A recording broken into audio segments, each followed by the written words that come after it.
पापा। बोलो बेटा। आई एम सॉरी पापा। मेरा बेटा मुझसे सॉरी क्यों मांग रहा है? पापा, वो आप कल 10 रुपए का पूछ रहे थे ना, किधर गया 10 का नोट? हाँ, वो आपके स्कर्ट से मैंने ही चोरी किया था। क्या बात कर रहा है? अपने पिता के स्कर्ट से पैसे चोरी करता है? पापा चिल्लर। कहाँ? स्कर्ट में अपने बाप से चिल्लर उठवाता है, शर्म नहीं आती? आई एम सॉरी पापा। सॉरी किस बात की? वो देख, कोई और भी सॉरी मांग रहा है।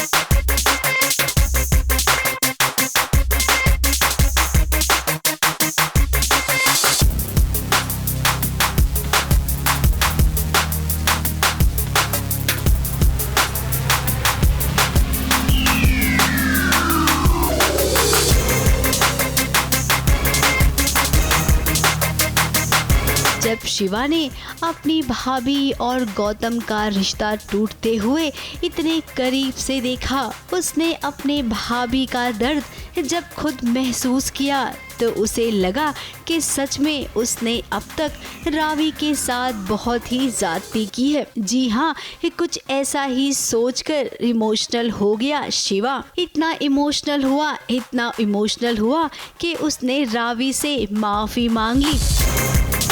बचपन से लेकर अब तक उसने रावी के साथ जितना भी बुरा बर्ताव किया है, उन सब के लिए वो माफी मांग रहा है। वैसे रावी तो यहाँ पर गौतम की बात कर रही है कि गौतम को धरा भाभी को सॉरी कहना चाहिए, क्योंकि गौतम ने इतनी बड़ी बात जो छुपा रखी थी धरा से, अब ऐसा लग रहा है कि धरा का आने वाला बच्चा अब इस दुनिया में आएगा ही नहीं। इस खबर से धरा एकदम टूट गई है। गौतम ने इतनी बड़ी बात धरा से छुपा रखी थी, फिर क्या यही बात वो कर रही है शिवा से, और शिवा रावी की बातों को सुन रहा है और उसकी बातों का असर कुछ ऐसा हुआ कि उसने सॉरी कह दिया। अब क्या ऐसा है कि धरा और गौतम का रिश्ता दूर होगा तो उसके बदले रावी और शिवा एक दूसरे के करीब आएंगे? कहीं राइटर की कलम ऐसी कुछ कहानी तो नहीं लिख रही है?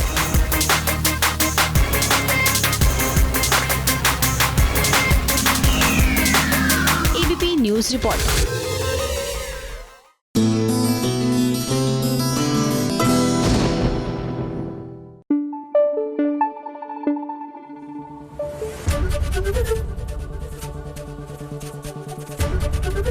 एबीपी न्यूज आपको रखे आगे। कहाँ गया? बोलिए पापा। एक काम कर, ये बाल्टी उठा और पानी भर के लेके आ, मैं नहाऊंगा। पापा, वो जो हैंड पंप मैंने उखाड़ा था वो वहाँ लगा है, उसी से नहा लीजिए ना पापा। शर्म नहीं आती? समझा कर, हैंडपंप में पानी भरने के लिए, हैंडपंप से पानी भरने के लिए ये बाल्टी उठा, हैंडपंप के नीचे रख और पानी भर के ला। पापा पापा, ये क्या बाल्टी मेरे से उठ नहीं रही है पापा। ये क्या हो रहा है? ये बाल्टी मेरे से उठ नहीं रही है पापा। ये 2.5 किलो का हाथ कब काम आएगा? पता नहीं पापा, आज 2.5 किलो के हाथ में दम नहीं लग रहा है। मुझे लगता है 2 बहनों को बुलाना पड़ेगा पापा। सीता और गीता? नहीं, गहना और उसकी बहन।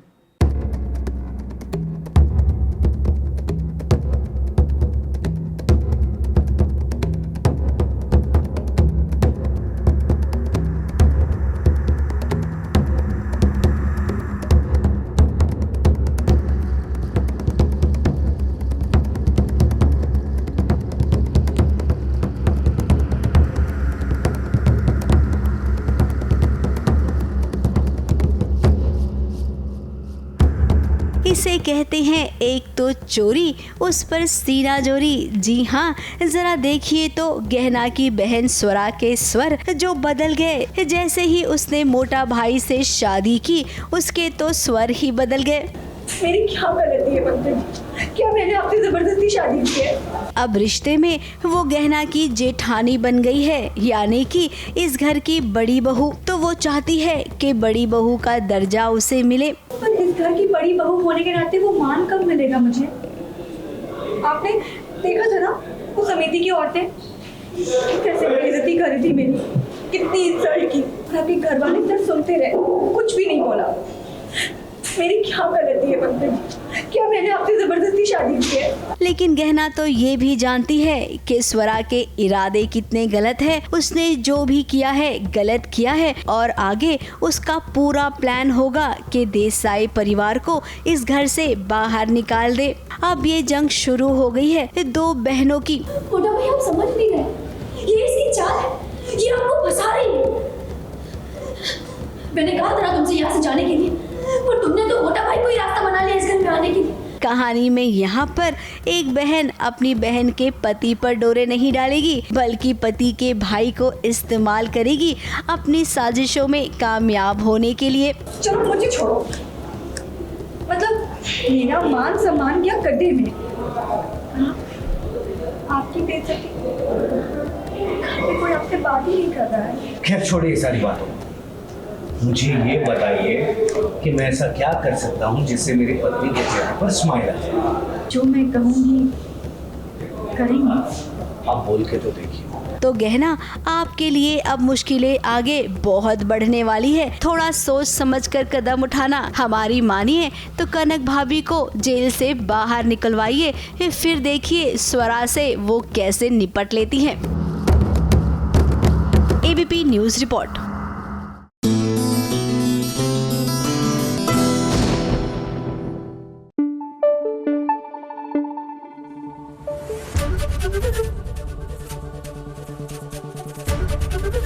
एबीपी न्यूज आपको रखे आगे। पापा कैसा लग रहा है पापा? मजा आ रहा है, और जोर से धक्का दे। पापा मैं हमेशा आपके साथ रहता हूँ, अगर कभी मैं नहीं रहूंगा तो आप क्या करेंगे पापा? मैं बहुत खुश हो जाऊंगा। क्या पापा, आपसे ये उम्मीद नहीं थी। अगर आपकी जगह मैं होता तो मैं यही कहता, तेरे बिना जिया जाए ना। अपने बाप को तेरे बोलता है? आप बोल आप। बाप रे बाप। हमें अभी भी यकीन नहीं हो रहा कि आपने हमारे साथ ये सब किया है। क्या क्यों छुपाया है? हम आपसे छुपाना चाहते हैं। कब? आप हमारा नाम बदल कर माया रखवाना चाहते थे क्योंकि आप अभी भी उसे याद करते हैं। प्यार किया आप, और बदले में आपने हमें क्या किया? इतना बड़ा धोखा। कहाँ है माया? बताइए कहाँ है आपकी माया? कौन है ये माया? ये कहाँ से आई है ये माया? कैसी दिखती है ये माया? इन सभी सवालों का जवाब चाहती है कृषा अपने पति से। हमें अभी भी यकीन नहीं हो रहा कि आपने हमारे साथ ये सब किया है। और क्या क्यों छुपाया है? अब उसका पति तो राजकुमार है। जी हाँ, मौका है कृषा के जन्मदिन का। अब कृषा को धोखे से इस घर में शादी कर लेकर आए हैं। कुछ अंदाजा तो उसे हो गया था कि इस घर में कोई तो राज की बात है। जब उसके सामने माया का राज खुलने ही वाला था तो देखिए कैसे राजा बाबू की माँ ने बातों को पलट दिया, क्योंकि वो नहीं चाहती है कि राजकुमार माया की सच्चाई कृषा के सामने रखे। ऑलमोस्ट केक काटने जा रही होती हूँ और सब हो जाता है। But that's life, you know. Life ऐसी होती है। जब खुशियाँ आ रही होती हैं तो उसके yeah, life is like that, you know, because when you don't expect anything, when that comes to you, you just get very bewildered. So that's what happened today also कि भाई इतनी सारी खुशियाँ तो उसमें एक छोटी सी जो हरकत थी उसने सब कुछ खराब करके रख दिया। अब राजकुमार को लगता है कि कृषा के साथ धोखा हो रहा है, क्योंकि वो अब इससे ज्यादा उसके इमोशन से खेल नहीं सकता है। उसे बुरा लगता है जब बार बार वो कृषा से झूठ कहता है। खैर इस पार्टी में बखेड़ा होना था सो हो गया, लेकिन हम ये भी जानते हैं कि कृषा इस बात का पता तो जरूर लगा के रहेगी कि आखिर ये माया है कौन। मुंबई से मेघा थदानी के साथ एबीपी न्यूज़ रिपोर्ट।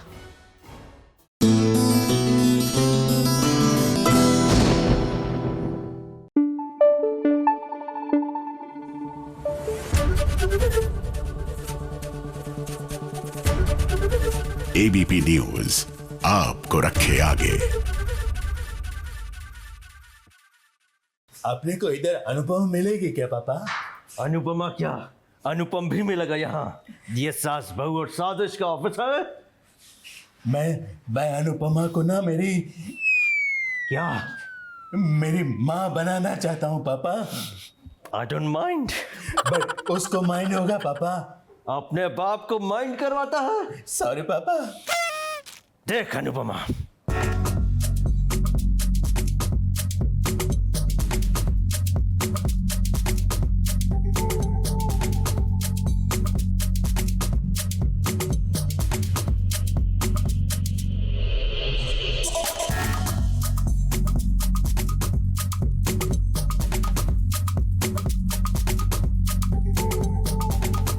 अनुपमा एक बार फिर से अपनी बा और बापूजी के पास लौट आई है। उसके दोबारा लौटने की वजह है बा बापूजी की शादी की एनिवर्सरी है। जी हाँ, पूरा परिवार मिलकर है बापूजी और बा की वेडिंग एनिवर्सरी सेलिब्रेट करने वाले हैं।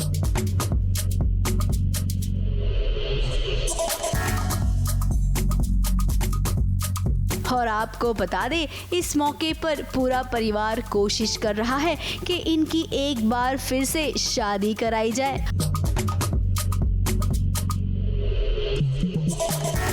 अब बा और बापूजी के लिए ये बहुत ही ऑकवर्ड सिचुएशन है, लेकिन खुशी भी है कि उनकी वजह से अनुपमा अपने परिवार के पास लौट आई है।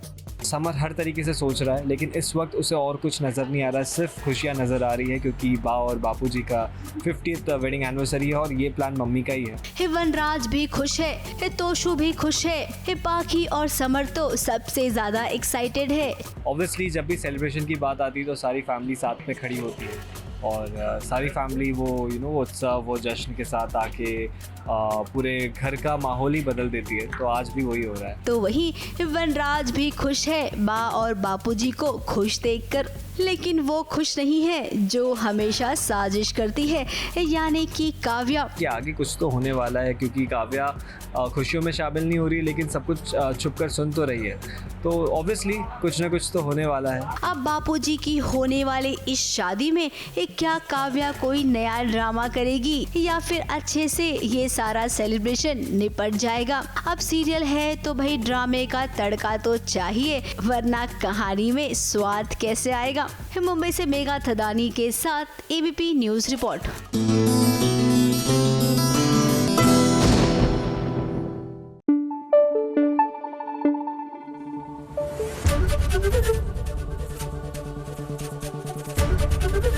एबीपी न्यूज आपको रखे आगे। पापा पापा देखो मुझे क्या मिला। पापा देखो मुझे क्या मिला। क्या क्या क्या? बोतल। बोतल की याद में तिला, इस बोतल में क्या है? पापा इस बोतल में वो चीज है जिससे मेरा हाथ 2.5 किलो का बन जाता है। ये क्या इशारा कर रहे हो पापा? पापा ये क्या इशारा कर रहे हो? मैं डमरू बजा रहा हूँ, डमरू, डिग डिग डिग डमरू। डमरू छोड़, वो मीत जो है मैंने सुना है वो टल्ली होकर दारू पीने लगा है। हाँ पापा, दारू पीना अच्छी बात नहीं है। आप भी दारू का नाम मत लेना, वरना आप भी टल्ली हो जाएंगे तो मैं माँ को क्या कहूँगा?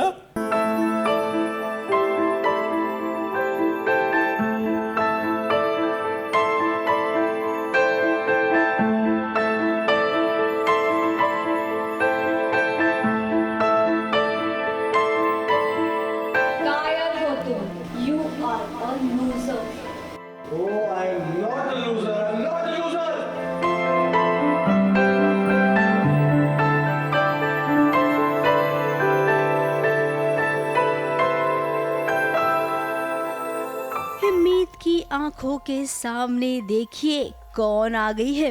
जरा गौर से देखेंगे तो आप खुद ही पहचान जाएंगे कि ये मनुष्य है, वही मनुष्य जिसने धोखा दे दिया था मीत को। शादी के मंडप से वो कुछ इस कदर भागी थी जिसका दर्द मीत को ऐसा हुआ कि वो उस दर्द से अभी भी नहीं निकल पाया है। आज वो शराब के नशे में है तो उसे मानुषी नजर आ रही है और वो उसे कह रही है कि तुम कायर हो, अभी तक तुम मुझे भूल नहीं पाए। अब न जाने क्यों मीत को इसका ख्याल आया और मानुषी ऐसी बातें क्यों कर रही है। You are a loser. No, I'm not a loser. कायर। नहीं, I'm not a loser. मैं कायर नहीं हूँ। नहीं हूँ मैं कायर। Loser. So, You are a loser. I'm not a loser.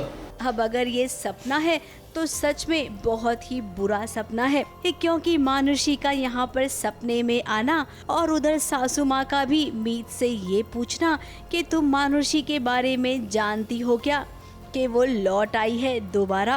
तुम्हें शर्म नहीं आती इतनी बड़ी गलती करते हुए? बोलो। किसी का भरोसा तोड़ना जिंदगी का सबसे बड़ा गुनाह है और वो गुनाह किया है तुमने। भरोसा तोड़ा है मेरा, झूठ बोला है।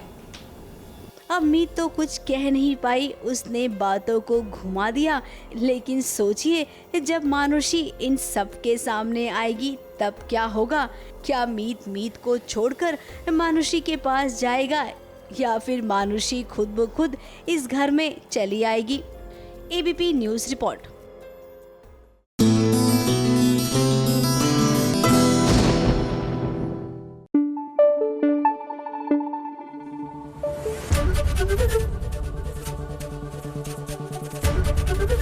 एबीपी न्यूज आपको रखे आगे। पापा ये देखो जंगल, मुझे जंगल जाना है, मुझे जंगल जाना है। जंगल है, आधी रात है, तुझे लगेगा डर। बेटा ये कोई ऐसा वैसा जंगल नहीं, ये अरण्य है, अरण्य। अरण्य? रवीना टंडन का वेब सीरीज। बेटे तू बहुत होशियार हो गया है। Yes papa. I am so proud of you. I love you पापा। पापा उधर देखो, जंगल।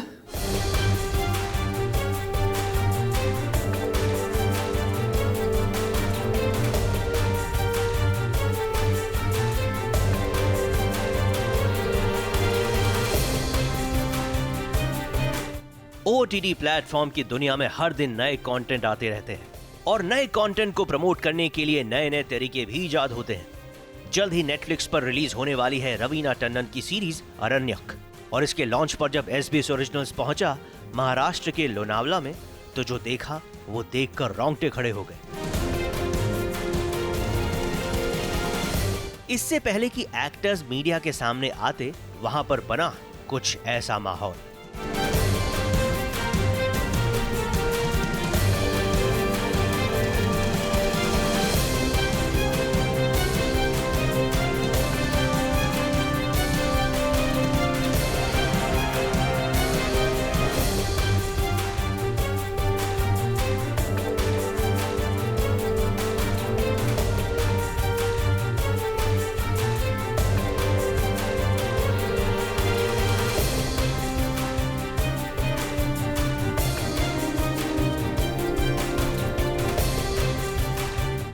इसके बाद स्टेज पर आए रवीना टंडन, आशुतोष राणा, मेघना मलिक और इस सीरीज से जुड़ी कास्ट एंड क्रू।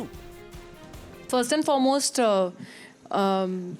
मैं ये कहना चाहूँगी कि मेरा जो पहला फिल्म में डेब्यू था पत्थर के फूल, that was 1991, that was with Sippy films. अब मेरा OTT डेब्यू जो है life comes a full circle 2021 is again with Sippy Films. Wow. So this is again for me in my life another landmark which 1991 Patthar Ke Phool gave me 30 years of me still being in front of y'all and y'all tolerating me. So I'm hoping that 2021 again will be maybe another 30 years of y'all still tolerating me. And the joke is this, in those 30 years, we both, I've aged the 60 years and she looks the same as 1991. आप जब देखेंगे आरण्य की पूरी कहानी, क्योंकि आरण्य हमेशा से ही रहस्यों का स्थान रहा है, और अरण्य में रहने वाले आरण्यक उन रहस्यों के सौदागर होते हैं जो उन रहस्यों की गांठें खोलने का काम करते हैं। तो ये रहस्य और रहस्य के जो सौदागर हैं उनकी जो गांठें हैं उसको खोलने की जो दास्तान है वो बहुत खूबसूरती के साथ इन्होंने फिल्माई है। हालांकि इस दौरान रवीना ने यह भी माना कि OTT प्लेटफॉर्म में आने के बाद अब कोई स्टार नहीं रहा, बल्कि यहाँ पर अगर कोई अच्छा परफॉर्मर है तो वो है सिर्फ actor. I think it's always been content has always been king, and that has been proved again and again. It is what I feel. It's not the star or the star face or the star value. It's the characters and the content that makes any show very, very powerful and very gripping to watch. तो तैयार रहिए जल्द ही रवीना टंडन को अरण्य के आरण्यक में नए सुरागों को खोजते हुए देखने के लिए और एक गुत्थी सुलझाते हुए देखने के लिए। लोनावला से मेघा थदानी के साथ ABP न्यूज रिपोर्ट।